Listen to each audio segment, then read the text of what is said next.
বন্ধুরা আবার একটা নতুন রেসিপি নিয়ে চলে এলাম। দেখো কড়াইয়ে তেল, এখানে পেঁয়াজ কুচি।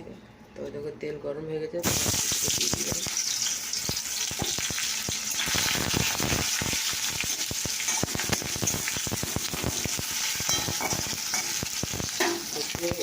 আর এখানে ওটা ভাজা হচ্ছে, আর এখানে আছে সেই পুরুল বলে না, পুরুল আর তোমার আলু আর পেঁয়াজ কুচি। দেখো দেখতে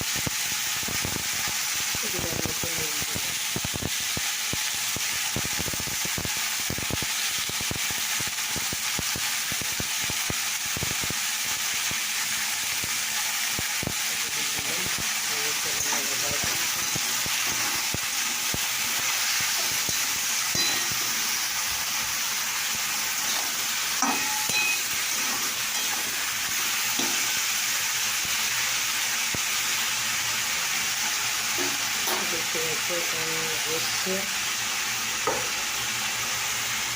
চাপাতি। তো দেখো বন্ধু জল বেরিয়ে নিয়েছে। এখানে আমি অল্প একটু জিরে অ্যাড করে দিলাম। আর এখানে আমার একটু লঙ্কা অ্যাড করে দিলাম। এটাকে করতে হবে, কারণ এই জলেতেই তোমার নাড়া হয়ে যাবে। এই জলেতেই তোমার জিরেটাই তোমার নাড়া হয়ে যাবে। ওই জলটা যতক্ষণ নাড়বে ততক্ষণ জল দেওয়া যাবে না। এই দেখো বন্ধুরা, এটাকে নাড়া হয়ে গেছে, জলটা মেরে যাবে দেখতে পাচ্ছি। তো এই জল দিয়ে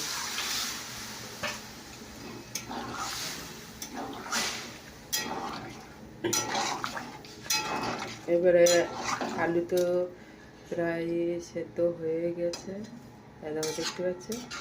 তো একটু সেদ্ধটা হলেই রান্নাটা কমপ্লিট হয়ে যাবে বা রেসিপিটা কমপ্লিট হয়ে যাবে। তো তোমাদের এই রেসিপিটা কেমন লাগলো অবশ্যই কমেন্ট করে জানাবে।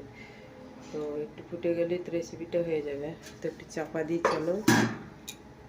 তো দেখো বন্ধুরা, আমার রেসিপিটা রেডি হয়ে গেছে, কারণ হয়ে গেছে, কালারটা কি সুন্দর চলে এলো দেখলে বন্ধুরা। তো এটা খুব সিম্পল রান্না। এটা কিন্তু আমি তেল দিয়েছি, তেল দেওয়ার পরে তেলটা গরম হলে পেঁয়াজ কুচি দিয়েছি, পেঁয়াজ কুচি দিয়ে আলু আর পুরুল একসাথে মিক্স করে বা নিনুয়া একসাথে মিক্স করে ওটাকে আমি নাড়াচাড়া করলাম, ওখানে নুন হলুদ দিয়ে, তারপর নাড়াচাড়া করে ওখানটি জল বেরলে তখন আবার জিরে লঙ্কা গুঁড়ো দিয়ে দিয়েছি। বাস আমার রেসিপি রেডি হয়ে গেছে। তোমাদের কেমন লাগলো অবশ্যই কমেন্ট করে জানাবে।